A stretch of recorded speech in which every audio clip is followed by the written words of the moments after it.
एक दिन कथागत गौतम बुद्ध अपने शिष्यों को उपदेश दे रहे थे कि तभी एक शिष्य उठकर बोला, भगवते, हर दुख का निवारण किया जा सकता है। बुद्ध बोला, यह सत्य है कि हर दुख का निवारण किया जा सकता है। इसी संदर्भ में मैं तुम्हें एक कथा सुनाता हूँ। एक सेठ का नौकर लंबे समय से उसके पास रहकर उसका सेवा कर रहा था। वह बड़ा ईमानदार था, साफ सफाई का पूरा ध्यान रखता था, इसीलिए सेठ जी उससे बहुत प्रसन्न था। एक दिन शाम को जब सेठ जी घर आए तो देखा कि उनकी पुरानी दीवार घड़ी टूटी पड़ी है। उन्होंने नौकर को बुलाकर पूछा, यह घड़ी कैसे टूट गई? नौकर ने कहा, मालिक, मैं सफाई कर रहा था कि घड़ी हाथ से छूट गई और टूट गई। गलती मेरी है, आप मुझे क्षमा करें। सेठ तेज आवाज में बोला, क्षमा मांगने से क्या होता है? घड़ी वर्षों से कमरों में लगी थी, कमरे की शोभा थी और तुम्हें पता ही है कि यह मुझे कितना प्रिय थी। डांटने के अलावा सेठ जी और कर भी क्या सकते थे। बहुत भरोसे का नौकर जो था। उस रात सेठ जी को बिल्कुल भी नींद नहीं आई। वह बार बार करवटें बदल रहे थे। घड़ी टूटने की बात बार बार मन में आई। जब उन्हें नींद नहीं आई तो वो बिस्तर से उठकर घर में इधर उधर घूमने लगा।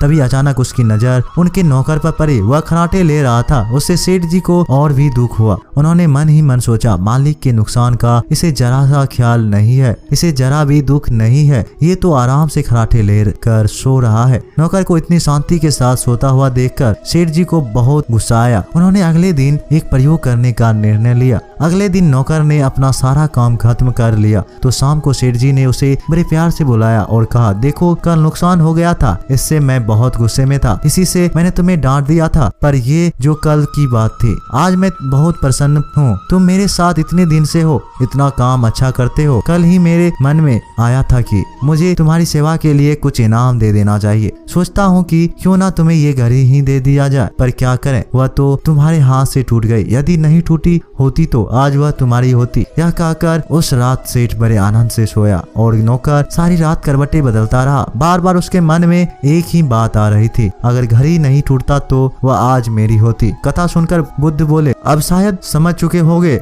लोभ ही दुख का सबसे बड़ा कारण होता है। इसे त्याग कर ही हर दुख से मुक्ति पाई जा सकती है।